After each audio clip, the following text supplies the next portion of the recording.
Hello সবাইকে, কেমন আছো সবাই? আশা করি সবাই খুব ভালো আছো। শুভ সরস্বতী পুজো। আর চলো আজকে কলেজ চলে এসেছি, স্টুডেন্ট হিসেবে এই লাস্ট বছর সবাই মিলে খেতে বসেছি খিচুড়ি ভোগ, যেটা সরস্বতী পুজোয় না হলে একদম অসম্পূর্ণ। সবাই বন্ধু বান্ধবরা মিলে একদম জমিয়ে আড্ডা দিয়ে ভোগ প্রসাদ খেয়ে পেট ভরিয়ে বসেছিলাম সবাই মিলে আড্ডা দিতে। আর তারপরেই শুরু হয়ে গেল সেই বিশ্ববিখ্যাত গ্রুপের খেলা, সেটা হচ্ছে উনো খেলা। তো উনোর দৌড়ে কে জিতবে সেই লড়াই চলছে, আর আমি নির্বাক দর্শকের মতো দেখছিলাম, কারণ আমার ভালো লাগে না খেলতে। তারপর আমরা পৌঁছে গেছিলাম রুবির কাছে হুক ক্যাফেতে, যেখানে আমরা নিয়েছিলাম কম্বো, বিভিন্ন স্ন্যাক্স ছিল, তার মাঝে আমরা নিয়েছিলাম চাউমিন আর চিলি চিকেন।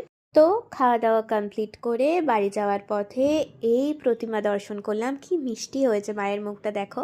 তারপর আজকের মতো শেষ সরস্বতী মায়ের সাথে দেখা হয়ে দিনটা কাটলো। তোমাদের কেমন লাগলো জানিও।